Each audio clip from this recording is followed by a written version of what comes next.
gentlemen, welcome to Retro Warriors episode 293.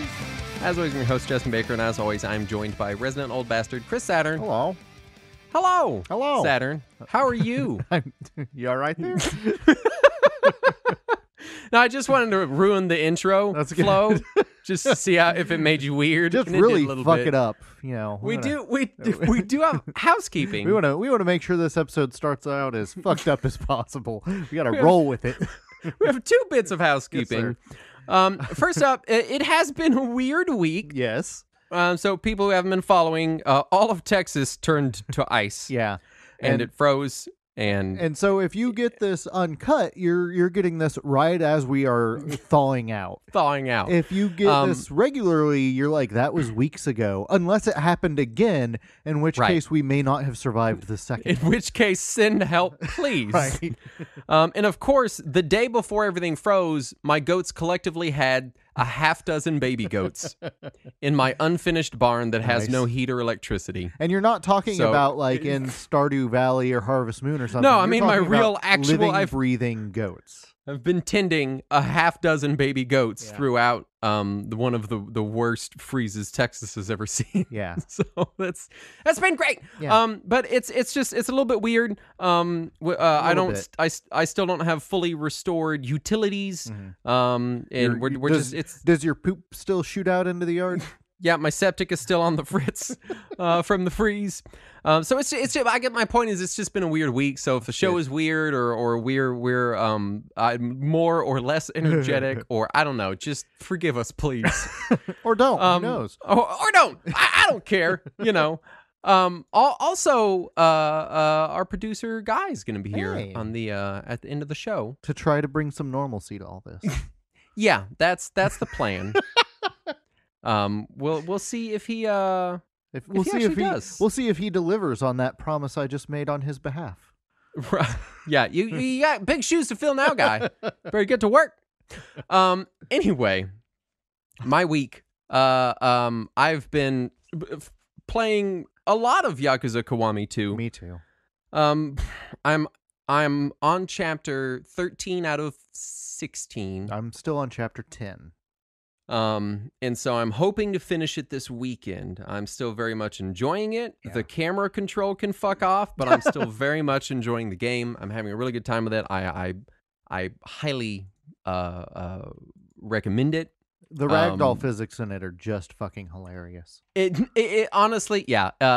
It's I finished just a regular little random street fight earlier. And the last dude that I hit flipped upside down, landed on his head, and his head got caught on like a step that he was on. And so the rest of his body bent backwards and his head just stayed there. So it looked like his head was going back into him like a Pez dispenser or something. Oh. And the rest of his body was, of course, all floppy because ragdoll physics. So it was just the dumbest looking thing ever. It's just, I've been having a really good time with it. I really enjoyed the first Yakuza Kiwami. I think it was a little bit of, not a mistake, but maybe not a great idea to jump straight into 2 for me because I'm kind of like wanting to play some other big games I've sort of been accruing in the interim. And I was planning to play Like a Dragon next. Mm-hmm.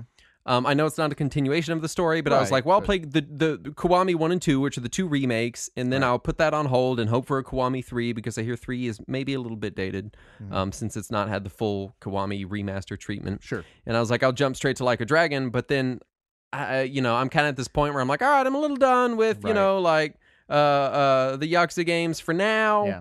And so I might deviate to something else before starting Like a Dragon, That's but fair. Who knows how I feel when I actually finish Kiwami. Right. Which continues to just be a very good game. Oh yeah, yeah. I have learned that. So I have an obsession. Whenever I'm playing a game, if it gives me optional tasks to perform, I feel compelled to complete them immediately before I allow myself to move on. And Yakuza as a franchise will just shovel optional shit at you, like it's shooting out of the side of your house or something. And they have tons of mini games and side quests and bonus content and just stuff that you can do. There's just a lot of it, and I keep getting overwhelmed by it, by how much there is. There was fairly early on in the game, I think in Chapter 4, it introduces this mini game where you run a cabaret club. And I got super into that, and I spent almost a full week maxing it out to completely perfect it. And then almost immediately after you resume the story, it introduces another mini game that is like a tower defense game. Yeah, like a little strategy kind of thing. And I put that one off. I was like, I'll come back to this because I just spent so much time on this other one. And then I did come back to it yesterday, and I played a lot of it to do all of the story missions.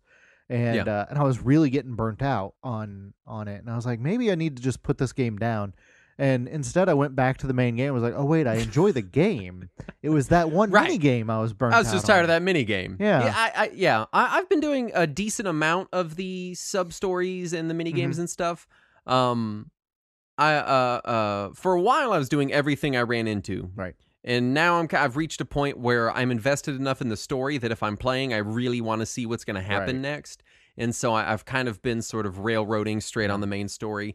Unless a sub-story is literally on my path. Like if I'm running to a story marker and I'm like, there's a thing there, I'll see what that's about. But that's kind of been about it. There have been some good ones recently. I just encountered a couple that really tickled me.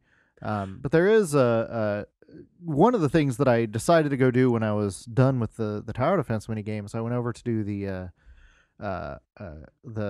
bouncer missions that I had also completely forgotten that I had unlocked many hours earlier. Oh yeah, I've not done any of those. I forgot all about those. Yeah, and I realized they are just really monotonous. It's just I tried it like twice and I was like, this is not fun, and then I moved on. So I did beat Virtua Fighter 2 for the first time in Yakuza, so that was fun. I keep looking at my completion list in the game because the game gives you a completion list, which is exactly what I want every game to give me from here on out. Yeah. And I'm like, well, I just need to do 10 more bouncer missions, and then I can kill myself. Even the first bouncer mission, I was like, too hard, goodbye. Well, it's not necessarily... Well, I'm playing it on easy, so it might be easier for me, but it's not so much they're difficult, it's just they're monotonous. It's just like, here's a bunch of dudes in a straight path, punch them all. And I'm like, that's cool. It's funny, when I started Kiwami 2, I was immediately messaging you, being like, it's instantly so much better than the first game. Right. And as time has worn on, I don't know that I agree with my initial statement that it is better than the first game. I just think it's really different because it is structured very differently than the first game. By a lot. The first game, like, you can quite literally ignore everything but the main story. Right. And Kiwami 2 kind of forces you to dip in and out of sub-story stuff and minigame stuff to experience it, and then it's like, okay, now you can go back to the main story. Right. And sometimes I get a little irked because the story is really good, and I'm like, no, don't make... I'm doing the story because I don't want to do the sub-story stuff. I'll do that later, Yeah, but just meet this old lady real quick. Yeah. But that's enough Yakuza Kiwami 2. Let's do some news. One more Yakuza Kiwami. Okay, go ahead. Because when I was doing the tower defense minigame, it also has its own unrelated story to the rest of the game story that you could experience that features Goro Majima, who is the best character in the series, I have decided, at least from what I have seen thus far. Now, he has his own playable chapters in the game that you unlock progressively, which I've not played any of his chapters I've not gotten to those yet, either. I'm going to try to. But I really kind of want to. Right? Because the dude is just insane. He's great. And there's a bit where somebody's trying to double cross him or something during the minigame storyline, and he takes the phone from them and says, "I don't give a hot buttered shit about that." So I had to take a picture of that because that's the dumbest phrase ever, and I posted it in our chat. And I was very grateful that one of our fantastic chat participants in our Discord server took that phrase and made us a beautiful emoji of it. So now we have our own hot buttered shit emoji. And I'm so happy about it. It's exactly as gross as you imagine it to be. It's exactly what I wanted out of it, really. Let's do some news. First up, UK Channel 4 is reviving Games Master, a 90s challenge game show about video games that we never got here, and I've only seen very small clips of. I know very, very little, if anything, about it. I'm still interested in it because it sounds really neat. Same. And it sounds like they might have Patrick Stewart involved in this new one, which makes it even more exciting. But it seems a lot better than Starcade, which is... or Nick Arcade, for that matter. Yeah, is even or what's that worse. one we did a show over? Video Power. Oh man. Yeah, with that a really giant ripped fourth 12-year-old. Yeah. But that's exciting.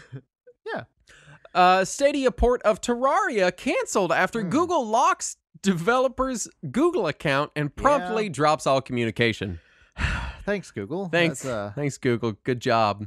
And this isn't like this is a new strategy for them. They have this thing where if any Google service gets enough strikes against it, they'll just lock your entire Google account. You don't get access to your Gmail or anything.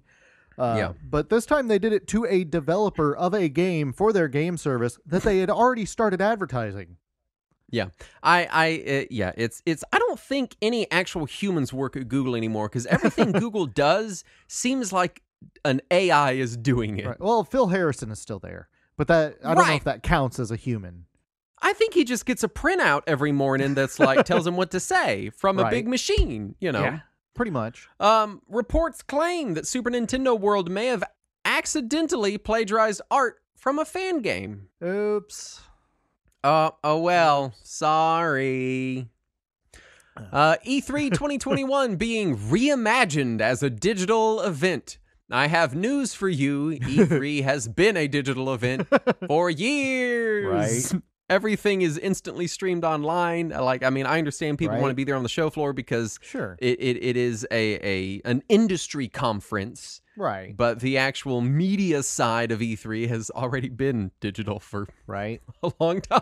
And it's only going to, shave impressions if the developers can immediately beam their preview videos or whatever to the audience instead of having the media see it first and then report on it, which even that hasn't happened in a while because so many of the publishers have been holding their own digital events for a while. I have worked at a games journalist outlet during E3, and most of what you're doing is just basically regurgitating and rebroadcasting. Yeah. That's it. That's 90% of the job because what else are you gonna do? You know, you're not gonna get any scoops anymore at E3. Konami's annual report to investors shows growth only in video games. That makes sense. Which, on the one hand, that's good. Great. That's where we want Konami to have growth. And on the other hand, it's like, oh no, Konami. Oh no. What kind of growth was it, Konami? So we'll see how that plays it does out make long-term. sense after the last year, after a year of COVID, that their slot machine business wouldn't have done as well.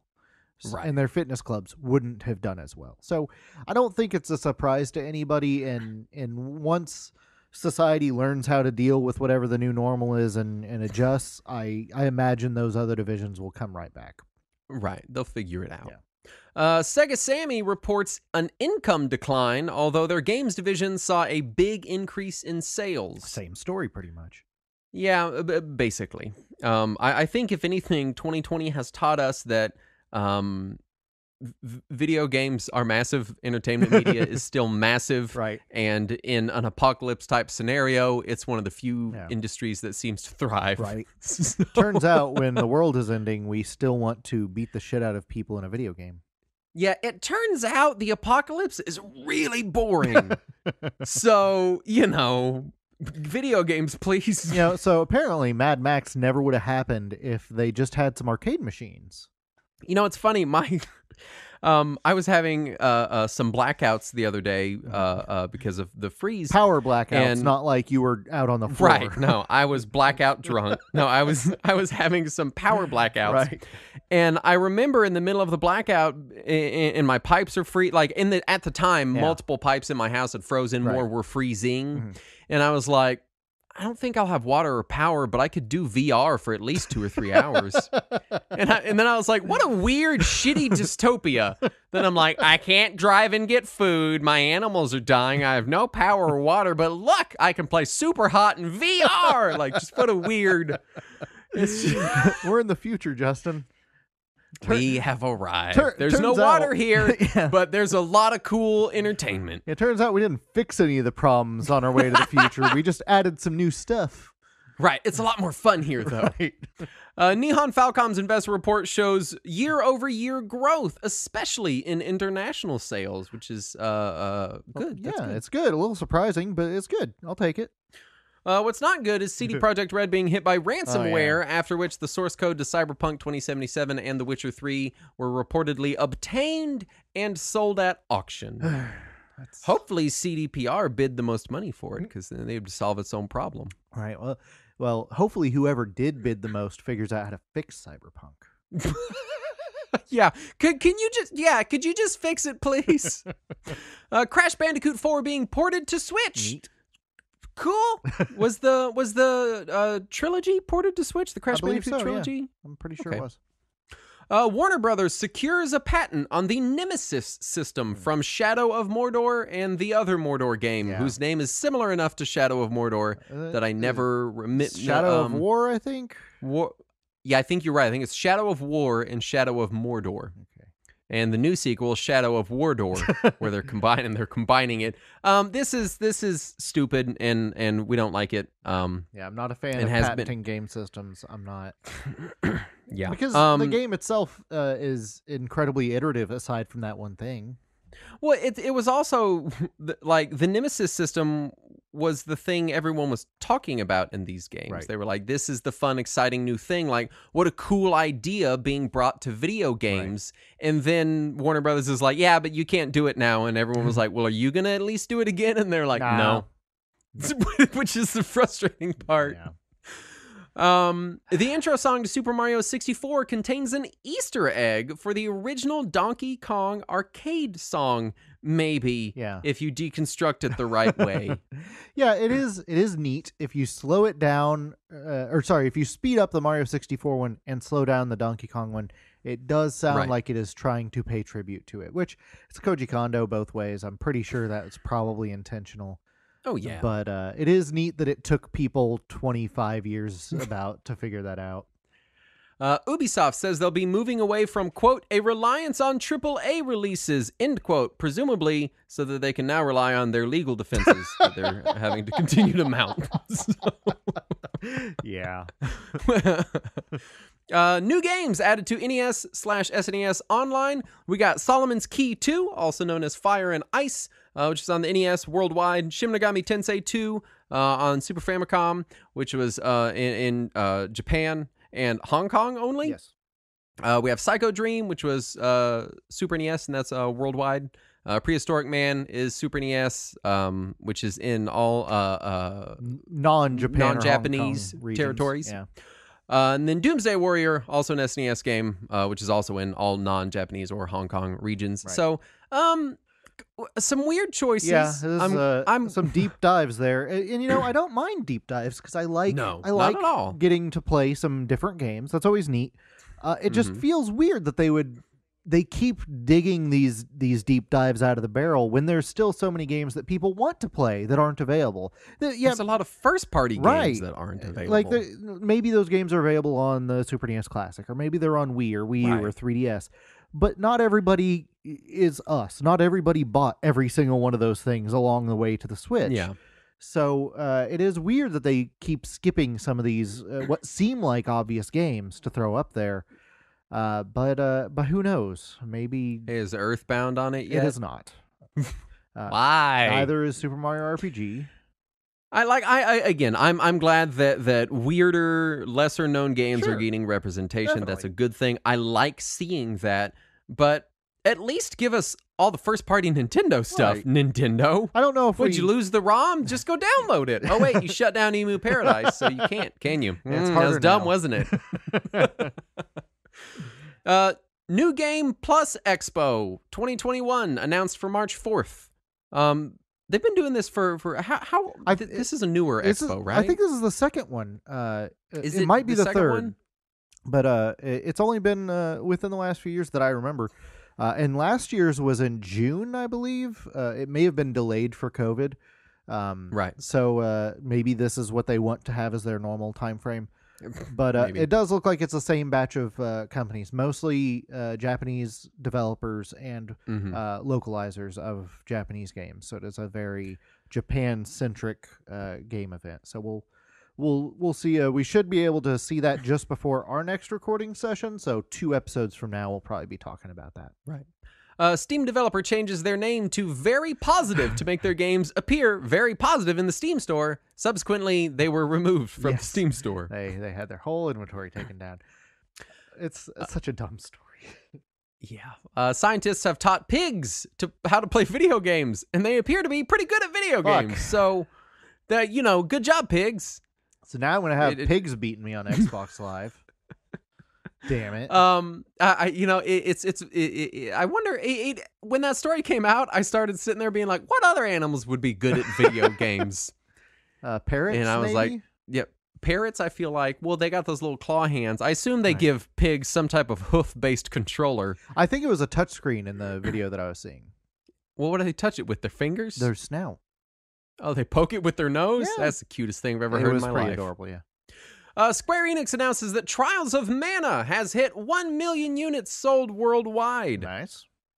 Halo 3 will receive a new map in the Master Chief Collection. It's the first new Halo 3 content in years. Yeah, since the game was still relevant. Steam has over 50,000 games now listed in its database, 10,000 of which are legit games. Yeah, and, so that's a pretty high number. And 18,000 of which are hentai. You think it's that low? I can't speak to that now. According to my Steam recommendations, it's most of Steam. Nintendo launching concierge service to provide answers to new customers about how to use their Switch. Yeah, and it's a neat idea. I did notice that every news article that discussed this listed in the headline, Nintendo and Microsoft team up for concierge service. Then I actually looked into it, and no, they just licensed some Microsoft technology. Like, it uses Microsoft Teams. Like, Microsoft intentionally teamed up with Nintendo. Like any company can license that from Microsoft. You just pay for it, and then you can use it. But Microsoft is teamed up with Nintendo for making the new Breath of the Wild. They're running the Windows operating system in their offices. So, it's a Nintendo Microsoft basically production. Collaboration at that point. Somebody there is running Excel to get the numbers going. Yep. It's a collaboration. Recent Game Boy game Dragonborn has released on Steam. So new Game Boy game, and it's also on Steam. Nice. So there you go. And finally, GTA 3 and GTA Vice City source code has been reverse engineered, which good in the name of preservation. Right, yeah, indeed. And hopefully we'll see some weird stuff. Yeah, that's what I want. I just want to see weird mods. And that brings us to the topic at hand. This week we're talking Space Invaders. Ooh, sounds spooky. Which, it's that game where you shoot the space aliens. Not that space alien shooting game, the very first one. The really old one. For some reason in my mind when I was younger, I was convinced that Mars Attacks was meant to be like a film adaptation of Space Invaders. I had no reason to believe that, but I had convinced myself. You know what? That's my headcanon now too. That's where I'm gonna. Perfect. As far as scope, we will be covering the original Space Invaders and its most similar variants. As you may expect, the game has a very rich and confusing lineage that we just don't have time to cover in its entirety. We're mostly going to be focusing on the original game, right? And that's it. Yeah. As far as release info, it was developed and published in Japan by Taito, published in the United States by Bally Midway. The arcade game came out in Japan in July of 1978, hit North America in October of 1978. There was a Wii Virtual Console release in Japan only in April of 2009, and the arcade unit ran on the Taito 8080, which is a board we will talk about again shortly. Which is based on, is that based on the Intel 8080 architecture? That's what I assumed, but I couldn't find any hard data about that. I assume it used the 8080 chip because so much stuff did. Yeah. But I could not find any specific data about that. Just to briefly make a very small contingent of our audience feel older, this is one of the very few games we have covered that predates both of us. It does. It does predate both of us. By not a small margin either. This hit arcades in Japan a full decade before I was born. Yeah, this is I'm about 4 years younger than this game. Yeah, so it's that's a good point. We rarely cover things from I always call it the platinum age of gaming, because I feel like it, and I think it's, a comic book thing where like the platinum era of comic books is like kind of before they were really like good, but they already had the golden age and they wanted to call it something and they didn't want to be dismissive of it. I refer to this era as the vintage age. That's probably nicer than where I would have ended up with it. But yeah, we don't cover a lot from this era of gaming just because, you tend to like and enjoy the things from your personal timeline. Right. It was on the Atari 2600, published by Atari, released in North America March 1980 and Japan in 1983. There was the Bally Astrocade, which is published by Bally Midway, obviously, 1981. And then the Famicom SG-1000 version, the Famicom version published by Taito, the SG-1000 version published by Sega. That hit Japan in 1985. Yeah. That's a full 7 years after the arcade cabinet. Taito was still milking out vanilla Space Invaders. As much money as it made, right? I don't blame them. Seriously. That's the only Famicom cartridge I own, by the way. Is the original Space Invaders. Yeah. I want to say, and I don't know that I have it in my notes, but I want to say that it made like $2 billion in quarters. I think I put that in the notes. Is it in there? I think I do have it somewhere in here. It was. I saw the number and I was like, that has to be a typo. And I was like, oh my God! Like, no wonder they kept releasing it. As far as first impressions, it's hard to say. It's hard to say the first time that I was made aware of Space Invaders or played Space Invaders. It was probably, honestly, because I didn't grow up in arcades. I missed the arcade revival of the early 90s because I was just slightly too young. Right. And most arcades had cycled it out by then. Right. So I'm sure I either played it in an arcade as probably a young teen, maybe have, but most likely first time I played Space Invaders was probably that summer as a teenager when I discovered MAME, and I was like, oh, I can finally play all these old arcade games I've heard about, and then I played them and I was like, never mind. And because if you didn't grow up in that era, it takes a while to build an appreciation for a lot of these older arcade games. Yeah. And so it was probably then that I first encountered Space Invaders, and I can tell you what I thought about it when I played it, even though I don't remember the instance. I guarantee you I played it for 2 minutes and went, that's it, and then turned it off. Classy. Yeah. For me, we grew up with an Atari. I was born in the early 80s, so we already had an Atari in the home by the time that I was cognizant. I don't think my parents got it at launch, but eventually when it came down in press, they did get one. And one of the games that we had early on was Space Invaders. It was one of my dad's favorite games, so he would play it a lot, and I would play it with him. And when I first played it, I was too little to even comprehend what was going on, so I just immediately destroy the barriers and then just sit there and let them kill me. Yes. But no, it's something that I like. I don't seek it out if I am looking for something to play, but if I see it either in a collection or in an arcade or something, I'm usually going to sit down with it for a few minutes, just out of nostalgia, if nothing else. Right. Let's talk development. Yeah. And we talked about this briefly on our Shmup Boot Camp episode when we talked about the origins of shoot-em-ups. Yeah. This game was created by Tomohiro Nishikado, who was also, again, responsible for some of Taito's earlier games. Right. He allegedly created the entire game by himself, from the programming to the artwork. He engineered the board it ran on. I just saw it in my own notes. I guess I did find definitive information that it was based on the Intel 8080 architecture. So he engineered the arcade hardware. He did all of it. Right. This was a one-man team at Taito, making everything. Yeah, which at the time wasn't as uncommon because you weren't looking at gigabytes worth of art assets and sound assets and everything. These were fairly rudimentary hardware and software puzzles. Right. I think it's only so impressive because being such a successful game, exactly, you would assume there were more hands involved. Right. But there really were not. It was Nishikado. Yeah. It was him. The custom created hardware was inspired by Midway's Gunfight, which was an adaptation of Western Gun, which is also a game that Nishikado himself had created. We also talked about that game on that episode. Yeah. And the original idea was for players to be shooting planes but he didn't like how the animation turned out. So he eventually landed on War of the Worlds as a sort of inspiration for both his space theme and the alien appearance. Nice.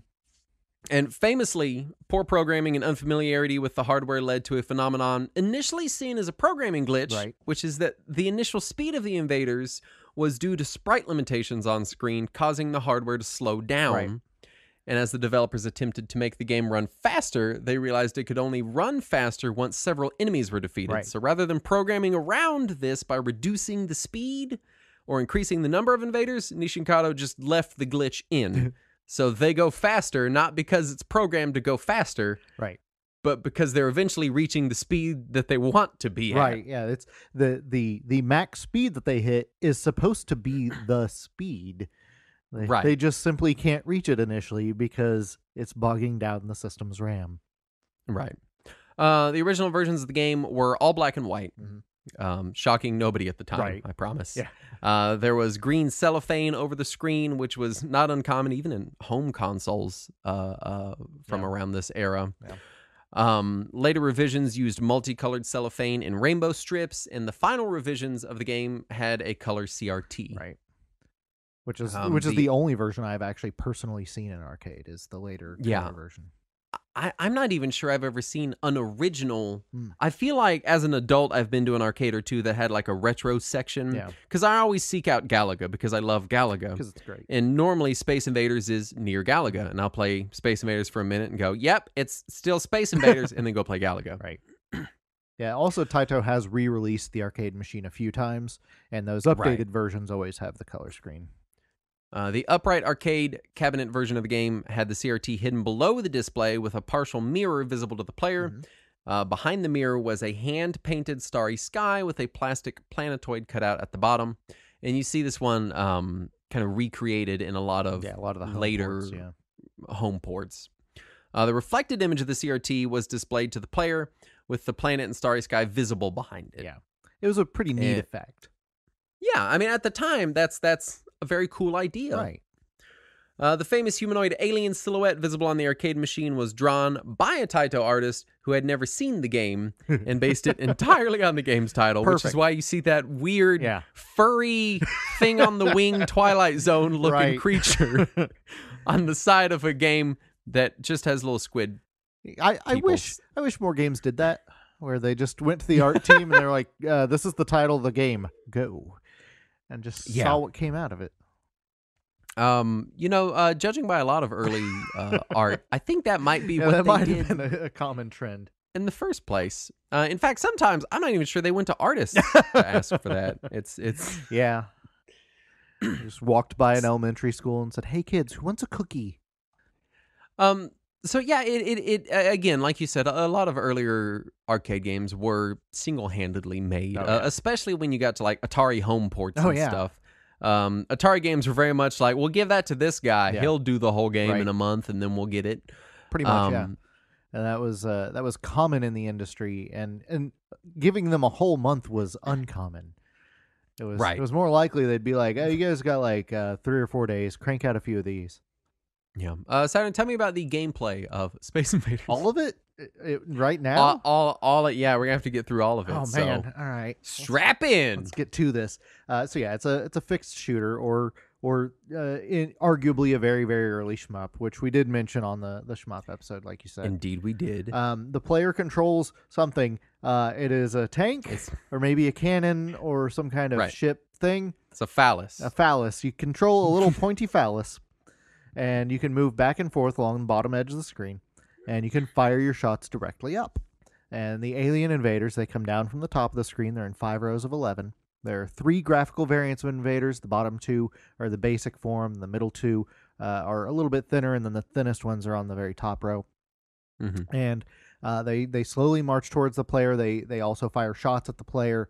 And then in later variants of the game, the shots become more frequent on higher stages, but in the original, it just repeats the same stage over and over. So in the original arcade ROM, did later levels get more difficult in any way? No, it just repeats the same level over and over. It's just the same over and okay. Which was pretty common at the time.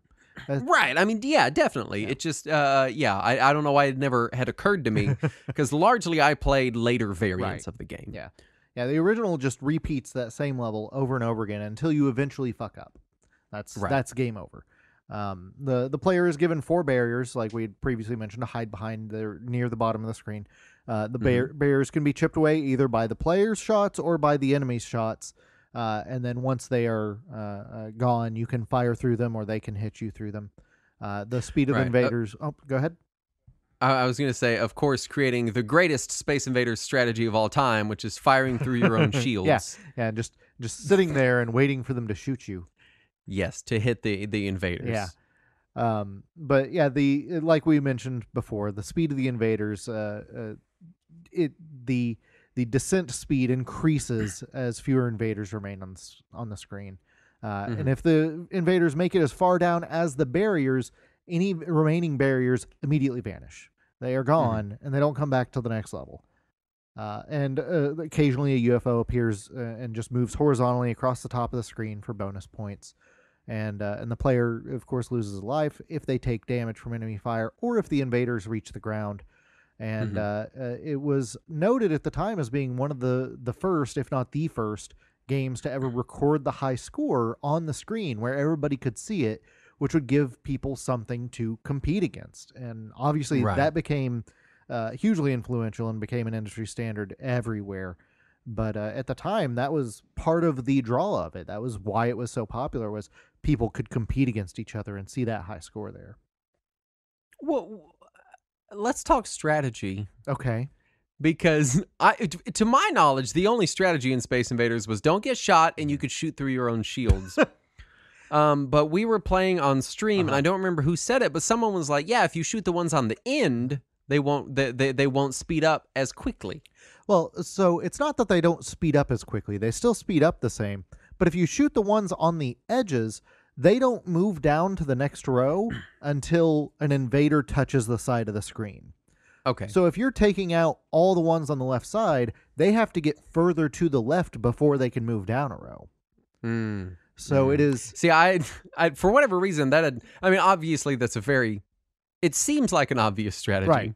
But as someone who has played minutes of Space Invaders before this episode and then being like, bored, it never would have occurred to me. Right. Yeah, that was the standard strategy that I was taught growing up. I don't know if it's worldwide the standard strategy, but all the people that I talked to that had played it excessively in the arcades would always say, well, make sure that obviously you want to take care of the bottom row so that they don't touch your barriers, but you also want to try to aim for as much as you can of either side so that it takes them longer to advance down to the next row. And I do notice, and it's different in several of the variants of the game that I played, that you can't quite get all the way up against the edge. Correct, yeah. So, like, if an invader is all the way up against the left or right side of the screen, you have to wait for them to move a bit. Yeah, you cannot get far enough over to shoot them on the farthest left or right edge. Right. And that distance of that, how far over they can get that you can't make it, changes depending on which version of the game you're playing. True. And if I remember right, the Atari port actually has little lines to delineate how far your little tank guy can move, and the invaders can move beyond those lines. So you can very obviously see it there. The only Atari version of Invaders I played was Pepsi Invaders. Perfect. I don't know how representative of the game it's literally the same as the retail release, just with some graphics changed. What's confusing to me is Coke put out Pepsi Invaders. Well, no, Atari put out Pepsi Invaders, but they made it specifically for Coca-Cola employees. Right, but the game features Pepsi. Yeah, because Pepsi is the invaders that the good people of Coke are killing to save humanity. I mean, I get that, but who's going to be like, yeah, we need to advertise our product with this game? What? Wait, should we put our product's name in the title? No, put the competitor's name in the title. Well, apparently the actual cartridges that were distributed had the name listed as Coke Wins. Because someone realized that Pepsi Invaders is advertising Pepsi. Well, it wasn't advertising anything because it was never sold and it wasn't meant to be seen by the public. Right, but I'm saying when someone, I don't know, it's just so weird to me that I played Pepsi Invaders, and I just assumed that Pepsi made it. No. They're like, oh, look, it's Pepsi coming in. You got to shoot all the Pepsi. Everyone loves Pepsi. And it's like, no, Coke made it. You're supposed to hate Pepsi. And I was like, what? Yeah, your ship Why? in Pepsi Invaders, your ship is supposed to be a refreshing bottle of Coca-Cola. Right, but it's not identifiable as No, such. not at all. Within the Atari. game. But it doesn't even have Pepsi. It's just the letter P coming at you. No, it spells out the word Pepsi. Oh, yeah, it does. It spells it left to right. God, Yeah. it makes even less sense that way. And then the UFO at the top is replaced with a little Pepsi logo. Why? It's nonsensical. How does this advertise Coca-Cola? It advertises nothing. It's not meant to be an advertisement. I know, but presumably when they made it, they were like, well, why are we making this variant? And they're like, well, it's like for Coke, because, Pepsi sucks and Coke's better. Like, what? It just seems, I don't know. Nothing about it makes sense. And I have to wonder if the executives at Coke who received it from Atari were happy or very upset. I can't imagine there's a middle ground there. Again, I don't know. Anyway. Yeah. My point was that I think when they move, I think the varying left to right distance that you can move might have been changed in later revisions as a way to combat the strategy of shooting them on the ends first. Well, if I remember right, the very original arcade version doesn't let you get to the far end either. Correct, it does not. But the later revisions I played let you got even. They pushed you even farther away from the edge. That sucks. At least it felt that way. Now, granted, I was playing mostly illegal bootlegs, because of course this was before we had any safeguards in place. So everyone was just like, "Oh yeah, call it Space Invaders 2, and we'll release it." And you could just do whatever you wanted. Apparently, this was before they invented copyright. Yeah, long before copyright existed. At least long before anyone thought to apply it to video games in a meaningful way. So yeah. Tell me about the sound in Space Invaders. So there is sound. And to a modern player, it probably sounds really bad. It probably just sounds like a collection of fart noises. But I can confirm this, yeah. At the time, it was considered revolutionary, because it actually has what is considered background music. It has this. Is it? Yeah, it's the sound. It's is it considered that? Yes, it's the sound of the invaders marching in, and there's just this droning beat that speeds up along with the invaders speed up. First of all, prior to this, very few games had anything close to music. Like they would maybe have a little jingle when you first turned it on or at the end of a stage or something, but that was it. And this had this sound that could be called music. They called it music at the time, and a lot of publications called it music at the time. But it played constantly throughout the game, not just real briefly at the beginning. And so it kind of created this ominous mood throughout the entire game. That not just, reminded you that they are continuing to approach, but that it sped up when they did, so that you would continue to feel the tension increase. Which that's not something that many games did, even for many years later. Like, people made a huge deal when Ocarina of Time had the adaptive soundtrack that would change based on the atmosphere. And I'm not going to pretend that Space Invaders is as impressive as Ocarina of Time's soundtrack. I'm not going to say that, but it was possibly as impressive to people in 1978 as Ocarina was in 1997? 98. And 98. And plenty of people throughout the years have cited that. Plenty of game musicians have cited the sound effects of Space Invaders as being what convinced them what needs to be done as far as tension goes in a game soundtrack. Yeah. Let's talk home releases and variants. So many. There are too many. Just the basic. Atari secured exclusive international rights to publish home versions of the game on its VCS, later known as the 2600 console, and first published the game in North America in early 1980. Yep. Bally Midway attempted to publish the game on their own home console, the Astrocade. Following a lawsuit from Atari, they renamed their variant to Astro Battle. Yeah. And of course, again, Bally Midway was the ones who were publishing the arcade version of the game, so they were making sick amounts of money on this game. So they're like, "We're just going to put it on our home console." And Atari was like, no, you're not." Taito licensed the game for use on the Sega SG-1000 in 1985 and created their own port for the Famicom in the same year. Later ports of the game to more advanced hardware, such as the SNES, Genesis, and PC Engine, would emulate not just the game itself, but the various graphical stylings of the arcade versions, which included backgrounds and multicolored graphics and different settings like that. Right. And often you could choose which style you wanted to play. And I remember being really impressed with the first home version. I think it was the Super Game Boy version that I had played that let me use the fake planetoid Starfield background. And I was just like, this is the coolest shit ever. I do want to mention briefly some interesting reimaginings that I played of Space Invaders. Because in my quest to play all the original versions of Space Invaders, which it turns out they're very similar. Yes.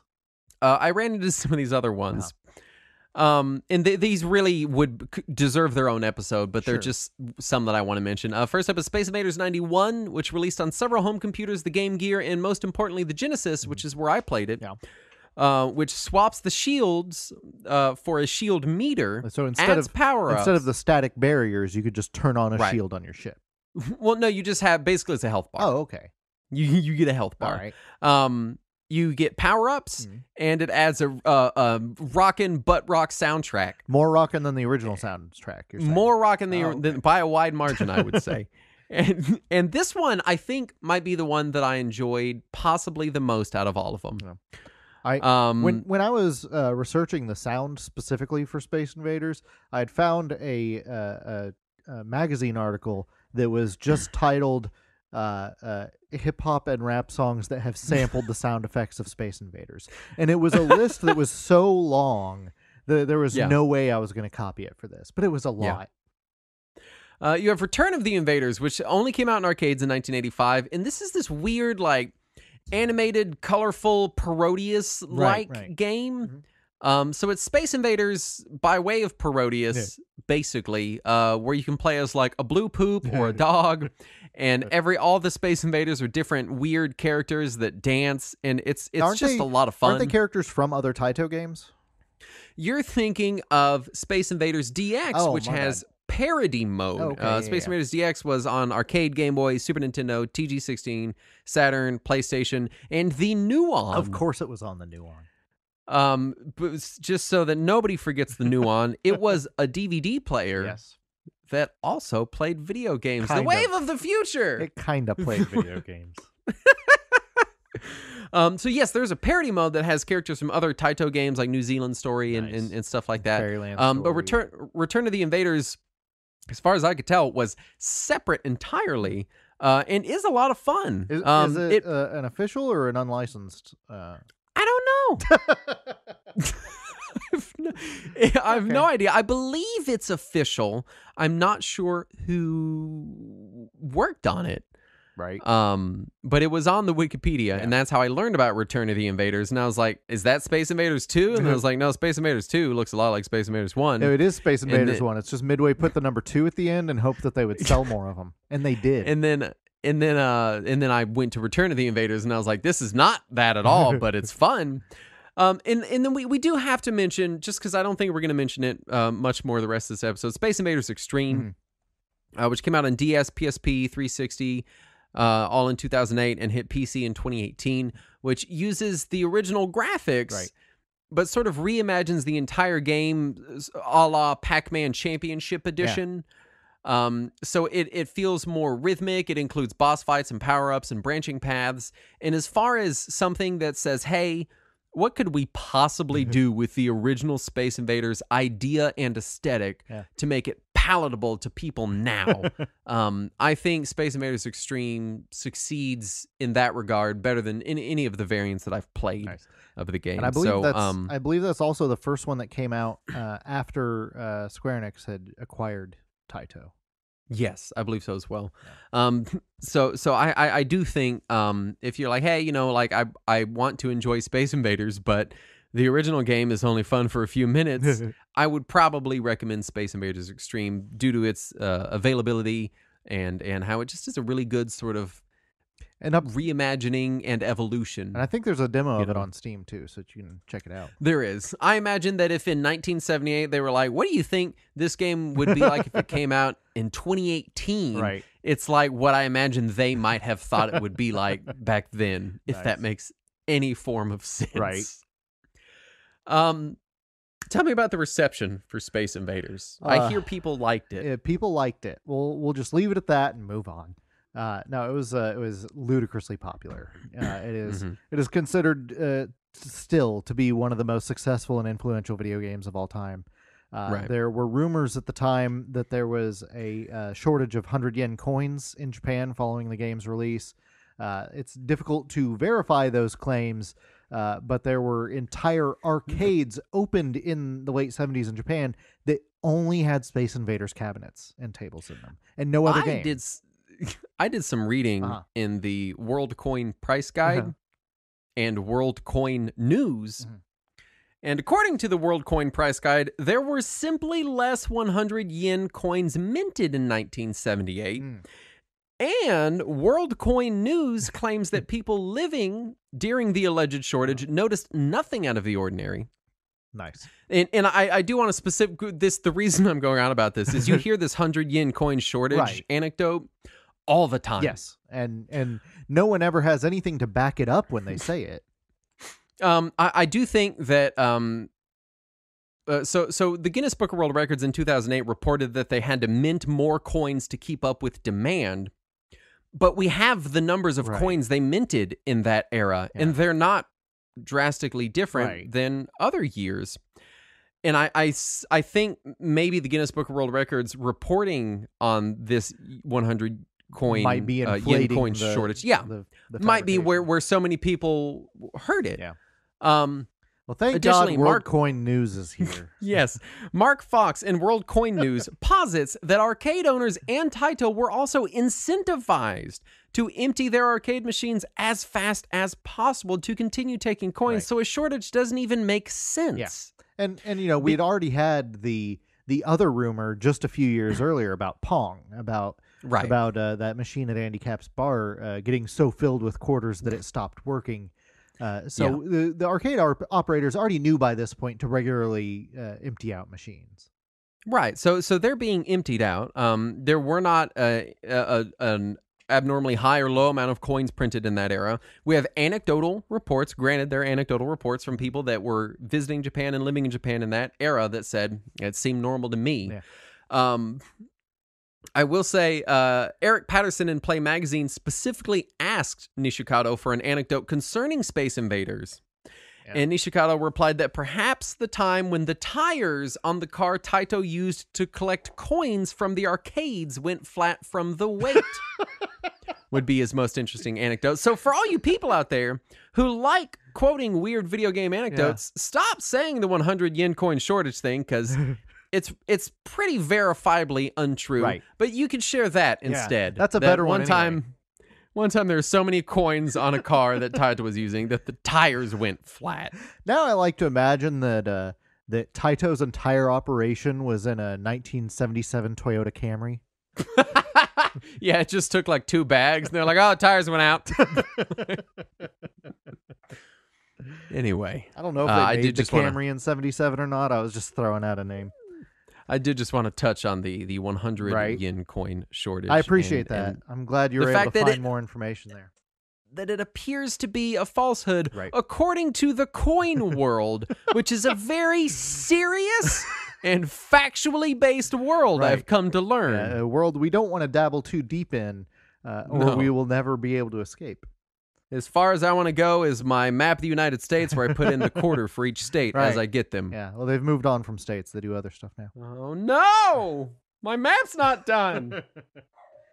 But yeah, beyond the apocryphal coin shortage story, the Western release of the game that Midway put out also was equally successful. It led to competitions and merchandise and fan clubs all throughout the U.S., Atari had held a contest to win a Atari 2600 with a copy of the game in New York in 1981, and they had 4,000 people line up in person to participate in said contest. And my favorite dumb news story that I found about Space Invaders, the city of Mesquite, Texas, was so worried about children being negatively influenced by the game that they instituted an ordinance banning anyone under the age of 17 from playing video games without the supervision of a parent or guardian. All our kids are out here playing these goddamn murder simulators, shooting a little bullet into an innocent alien. It's going to turn them into monsters. Going to turn them into the last Starfighter. And it got... The case ended up being taken all the way to the U.S. Supreme Court, who ruled against the city of Abilene. The ruling was in Mesquite. Mesquite. Thank you. They ruled against the city of Mesquite. It was the ruling came down in February of '82, and the case was called City of Mesquite versus Aladdin's Castle Incorporated, and that is a Supreme Court ruling you can look up, is Mesquite v. Aladdin's Castle. And I love that Space Invaders contributed to U.S. law like that. That's ridiculous. Here's that number we were looking for earlier. By 1982, the game had brought in over $2 billion in revenue. In 1982 dollars. Entirely in quarters. And it came out 78. That's 4 years. Yeah. And in comparison, the highest grossing film at that time was Star Wars, which had only grossed $486 million. And Space Invaders had taken in $2 billion, 1 quarter at a time. That's ludicrous. Of course, Atari's home port, which was the first officially licensed port of a non-Atari arcade game that Atari ever put out on the system, sold over 2 million units in its first year and was the first home video game to ever sell over 1 million units, including Pong, which was also incredibly successful. Yes. And as we mentioned, unofficial ports of the game were available on every possible console and microcomputer, and they also topped bestseller lists, despite being just unofficial ports of some other game. And the inflation-adjusted total sales for the game are estimated to be over $13 billion, which would make it one of the highest-grossing games of all time. And until the last 15 years or so, it was, adjusted for inflation, the highest-grossing game of all time. Take that, Call of Duty. Fuck you. It has since been passed by Tetris and Minecraft, at least, and I think some other things. I do feel like Minecraft is a good comparison. Yeah. It's one of those games that's just so ubiquitous, and it's everywhere, and it's on everything. Right. And literally everyone knows about it, even people that have never played a game in their life. It's that level of ubiquity. Oh, yeah. And I think maybe coming from the later era after Space Invaders had kind of had its day in the sun. Yeah. Maybe we don't always recognize that. Yeah, and also prior to Space Invaders, arcades were starting to see a little bit of a slump because at that point everything was a Pong clone. It was just Pong and Pong clones and Breakout clones and other things that are kind of like Pong. And there were other games, of course, but they were far less common. And they were in very few locations. And then suddenly Space Invaders comes out, is ludicrously successful, and arcade machines are everywhere again. They're in arcades, they're in bars, they're in movie theaters, they're in grocery stores. Everybody needed to have a machine just to collect some extra revenue from it. Let's talk legacy. Everything. Which, it has influenced all of everything, especially the film Mars Attacks. Yes, obviously we would have no Mars Attacks featuring Jack Black getting vaporized. True. And Randy Quaid. That was a great cast. You had Jack Nicholson. It really. You had Tom Jones. You had Michael J. Fox was there, I believe. It's funny. I had not seen the movie since I was a kid, and I rewatched it not that long ago with my daughter. And in the middle of it, I was like, this isn't really kid appropriate. I remember it being more kid appropriate. And then her fever, she was sick at the time. Her fever spiked so high, she passed out, and we had to go to the hospital. Oh, no. And so for Mars Attacks will forever, whenever I think about that movie, I have like a little bit of like parental panic well up inside of me. I'm like, oh no, not Mars And Attacks. now you can blame Space Invaders for it. Perfect. There are directors who claim Space Invaders as an inspiration. Pretty much all of them. Yeah. Notable ones. You've got some notable ones listed here. You want to go through Sure, those? yeah. The list that I originally found would have easily filled up an entire episode. But the ones that are notable, Miyamoto, Hideo Kojima, John Romero, and John Carmack, all four of those cited the game as their introduction to video games in general. I have to assume all four of them were in the same room at the time. Of course. Here's a quote from Warren Spector, who was creator of Deus Ex. He said, Space Invaders and games like it represent the roots of everything we see today in gaming. It represents the birth of a new art form, one that literally changed the world. Space Invaders is important as an historical artifact, no less than the silent films of the early 20th century or early printed books. That is some lofty praise. That is quite lofty. Yeah. Games specifically that claimed Space Invaders as an influence, Asteroids Defender, Galaxian, Galga, Xevious, Scramble. Those are just the ones that I immediately found, but there are so many others that have listed Space Invaders as an influence. Yeah. It's been ranked by the Guinness Book of World Records as the most successful arcade game of all time. One of the most. Yeah. The image of the invaders from Space Invaders has just become shorthand for video games. Oh yeah, it's the RetroArch symbol. It's used everywhere. Taito continues to sell the brand. Oh, yeah. On merchandise, in new products. Yeah. Well, by way of Square Enix anyway. Right. And multiple disco and pop songs based on the game were released in the late 70s and early 80s in Japan, the US, the UK, and Australia, probably others. Those are just the countries that I could find songs based on Space Invaders that hit the pop charts. Man, you remember when pop songs were about arcade games? You remember Pac-Man Fever? Anybody else remember that? Yeah, we had that album when I was a kid. We didn't have the Space Invaders album. What the fuck, parents? As far as final thoughts, I do think it says something about Space Invaders as a game today that we've spent most of our time talking about the money it made and the influence it had, which is to say that it probably is a bit dated to play today. Is it bad? No. Is it what people today would probably consider one of the simplest forms of what you would even call a game or a video game? Possibly. Yeah. I personally can play it for a couple minutes before I start getting bored, but there are dozens, probably hundreds of variants and ripoffs and reimaginings and sequels out there. Like I said, Space Invaders Extreme is a totally fine place to start.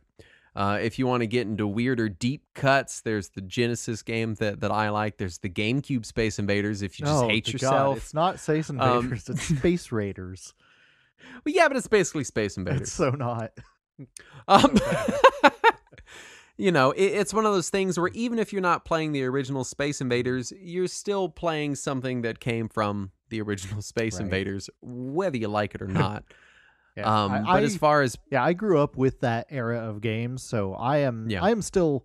I can still go back and enjoy them, and I don't know if that's exclusively because I grew up in that era, or if maybe I just really like single screen games like that. Maybe, but I can still enjoy it, but it's hard not to compare it against everything that has come since that has done a lot of that better. Like just immediately, just looking at stuff that Taito released in the next few years, I would rather play Phoenix over Space Invaders. It is, I think, a better and more robust game based on literally the same concept from the same developers. But that doesn't mean I will ignore Space Invaders, because it's true. I'm one of those kinds of guys that likes to go back and see how things started. I'm going to go back and read Dracula before I look at other vampire movies and books and everything, just to kind of get where things started. And this is definitely where a lot of games started. Not just shmups, but a lot of game concepts started here. So it's I'd say from a historical standpoint. If you've never played it, then at least for your own personal video game history, go play it. I can guarantee you that you can get it for free or play it for free. Somewhere. I don't care what you own. It exists there somewhere. You'll find it. But that's Space Invaders. That's all of it. That's everything that's ever been said 40 about it. years worth of history right there. That's the full breadth of the game encapsulated perfectly in a 1-hour podcast. You're welcome, everyone. Man, if Taito had just had this episode 43 years ago, they could have saved themselves a lot of time. And if Taito had our wonderful patrons, then they would be as thankful as we are to the following people, such as Austin Wheeler, Eric G., Jerry Voss, Logan Sharp, Mr. Jiggyfly, Robert Fusco, The Butt Witch, William Owens, and Zach Huge Thanks are all patrons that we would like to thank for making this show possible. If you'd like to support the show, you can do so at patreon.com/retrowarriors, and you can get fun things like our uncut episodes. If the show helps you get through your commute, or it means something to you, or it gives importance to the boring things you have to do around your house while you're listening to it, it would mean a lot to us if you would go rate and review us on your podcast aggregator that you choose to use. And if you would at least consider our Patreon, it would mean a lot. Indeed. Additionally, we have Guy on after the show, so stay tuned after the ending theme. Absolutely. Because our producer is going to be here to tell us how much he likes Space Invaders and talk exclusively about Space Invaders and nothing else. Surely that's what's going to happen. At all. Anyway, thank you so much for listening. We'll be back next week. And as always, Let us cling together.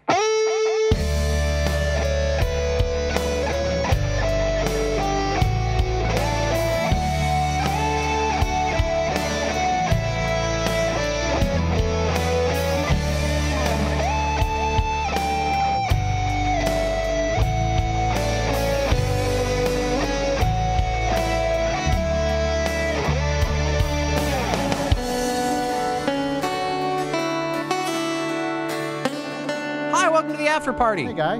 Hi, I like how you guys both made promises for me. Conflicting ones, too. No joke. Right. How am I supposed to fulfill those? Choose who you care about more, and we'll post it on the internet. He chooses neither. I was going to say neither of you. I want to talk about the quote that you had about how influential Space Invaders is. Yeah. Warren Spector's quote. Right. Yeah. And, up there with, like, books and stuff. Mm-hmm. Old books and silent movies. Yeah. You said that's high praise, talking about a product. And my first thought was, yeah, if you like books, I guess. You're one of them nerdos that reads the books. If you're a fucking nerd, what? Jesus. Wow. You don't know our audience very well, do you? Wait, you think nerds listen to this show? Oh, no. No. What have we become? It's a nerd show. Canceled. It's canceled. Oh, Guy, what do you got for us this month? I mean, nothing really. My mind is fucking occupied. Oh, you know what? Mm-hmm. I got a job. Hey, Whoa, nice. what? I didn't know that. Yeah, I start on March 8th, so it's still a ways away, That's but the fair. offer letter's signed, and they're starting the process of getting my technology spun up. That's wonderful. Congratulations. Thank you. I'm excited. That'll be 5 months and 6 days unemployed. Ugh. That you almost beat my record. Well, not my current record, but previously, my previous record for unemployment, which was 6 months. Yeah, it was a grueling 6 months. Yeah, I can't remember how long my longest was, but it was about 6 months as well. Yeah, man, getting laid off sucks. I don't know if I talked about this when I lost my job, but I was talking to some people and, comparing like the sort of boomer generation to the millennial generation as far as job security, right? Sure, yeah. Mm-hmm. And I think in our parents' day, you hear a lot about, people working for the same company for 30 years or or whatnot, Yeah, that just doesn't happen.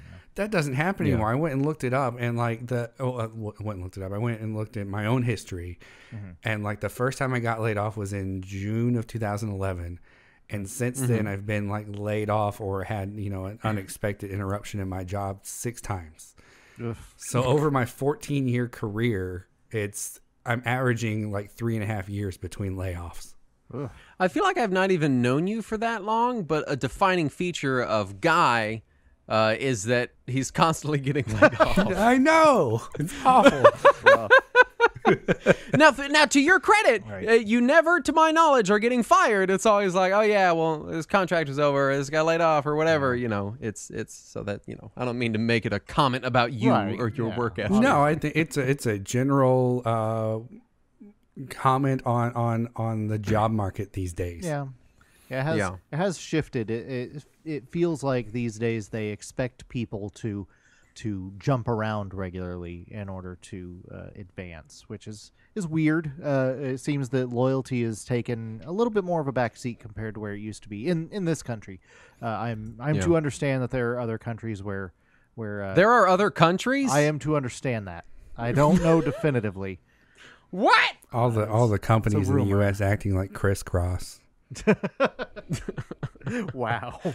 Well, that's good. How are you going to cope with having so much less free time now? You know what? Actually, I was thinking about that today. Are you going to keep playing the Trails games? Because, I mean, fuck. Well, I mean, I did grind for the entire hour. Nice. I found a spot like in these mines, and it's like this little trail, right? Like between the door, between the front door and like the side door are like 4 monsters. And I've just been going and like killing those like constantly while listening to you guys talk about fucking Space Invaders, which is great. Nice. So the answer is no. Obviously, you won't have time to continue playing Trails of Cold Steel. I mean, it's out the window. I'll have as much time as I have to listen to you guys talk. So well, there you go. That's a few hours, a couple times a month. Yeah, so that'll it's be fine. So that'll be enough. By this time next year, you'll have finished the one you're on. Yeah. Oh my god, these games are so long. I mean, they're enjoyable. I haven't played it in 2 weeks because the last time I was playing it, I was still trying to grind. But I find that I just get tired of sameness. Even if I'm enjoying, I was texting Saturn or like yesterday. I was like, man, I don't know about Kiwami 2. I don't know if I'm gonna see it all the way through. And I've since powered through multiple chapters. But I was like, I'm having a good time. I just want to do something else. Right. You know, I don't know how y'all power through these 80, 90, 100-hour games. 150. It took me 150 hours for Cold Steel 4. I mean, why? I mean, most of it's just like watching, dialogue. Right. Yeah, there's a shit ton of dialogue. There's a lot of conversation. Yeah. So if you like movies where they talk a lot, that's where it's at, man. It's like that. Yeah. It's like you don't know me. I didn't say you like movies where they talk a lot. He was talking about the hypothetical you, not you specifically. If by talking you mean shooting guns at each other, then in general I like movies where people talk a lot. Sometimes they shoot guns at each other. Yeah, I'm okay with that. It's not very often. The judge has been mad at me since I kind of ran over his dog. If you replace the word dog what is it? If you replace the word kinda with the word repeatedly and the word dog with the word son. I don't know what we're referencing. I remember the quote, but I don't remember what it's from. It's an episode of The Simpsons. That's right. It's a Lionel Hutz line. Yeah, that's right. That's right. Well, good. I'm glad to hear that you're employed, and maybe you'll be able to finish a video game before your new employment contract begins. Maybe. I started to say this. I was thinking about it a little earlier, and having less free time I've gotten to the point where I don't enjoy having free time. Yeah. Oh yeah. You just eventually you just feel like a piece of shit, even though there's nothing for you to be doing. Yeah. Yeah. Like I was doing everything that I could to find a job, it's just that takes up like 15 minutes a day. Yeah. Right. And you have a relatively complex job, so I imagine it's not the kind of job you see tons of listing for every day. Right. Although it ended up being weird. I got a job offer on Monday, an official job offer. And then I texted my friend who was looking to hire somebody with my skill set into a position that reports to him. And we had been talking about this for a few months now, like since probably November, that this might come down the pipe. And he was like, he contacted me last week. He's like, all right, I think we're going to start getting this ball rolling, et cetera, et cetera. And then on Monday, I was like, hey, dude, I got this job offer. They want me to sign it by like Wednesday or Thursday. And he goes, just give me 2 days.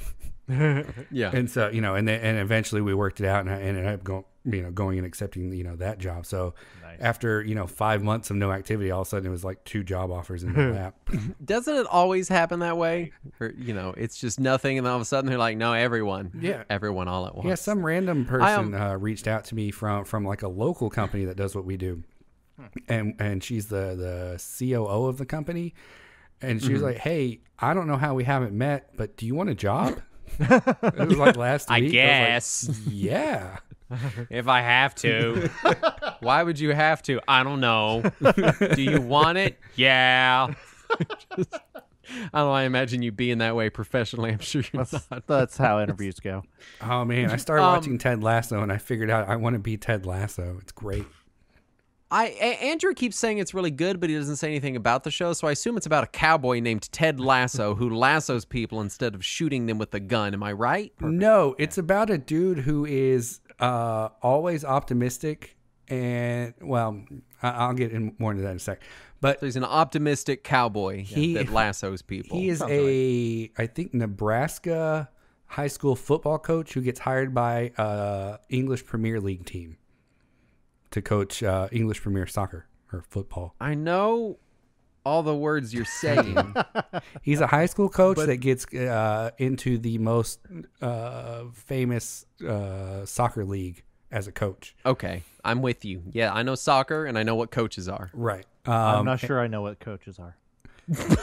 I don't know, like that guy that taught your Texas history class, but he didn't really know what was going on in 7th grade? That guy. Oh, yeah, that's a coach. Yeah, that's great. But yeah, no, he gets the one hired. that constantly fell asleep and cursed at us. That's the one. The one who that's a coach. The one who put on every version of the Alamo. Yeah, for people not from Texas, I don't know if this is true of other states, but it's mandatory in the Texas curriculum that you have to take a Texas history course. Right. And granted, Texas does have a relatively rich history. Sure. Other states do too. True, also true. And you have to take it. And everyone I know watched the movie The Alamo in their Texas history course. Yeah, it's basically required. Well, right, but when we say that, we're talking about the John Wayne Alamo movie, and you're talking about the one from like the 2000s. Yes. Wait, there's one from the 2000s? Yes. Yes, because I didn't watch the John Wayne Alamo movie. Yeah, we had to watch the John Wayne one like multiple times. Which is almost kind of worse because that means statewide they're updating the curriculum to include newer Alamo movies. Yeah. Yeah, there's a guy that just watches out for Alamo movies, and every time a new one releases, he has to update everything. The Texas history course is like 70% the Alamo. And then 30% like topography of Texas. Like that's it. They're like, what? I'm sorry. I just I should be flabbergasted yet again. And climate zones. We got 5 of them. And climate zones.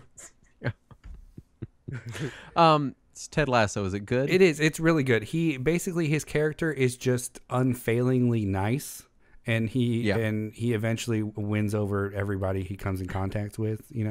So the opposite of real life. Right. But that's who I want to be, generally speaking.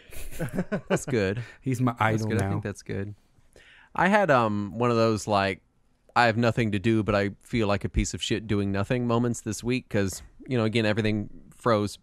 All my pipes are frozen, and there's nothing I can do, and I've got animals outside freezing, and I'm like, I literally I can't even get my car out of the garage. Hey, there's nothing I can do. Don't forget about your yard shitter shooter.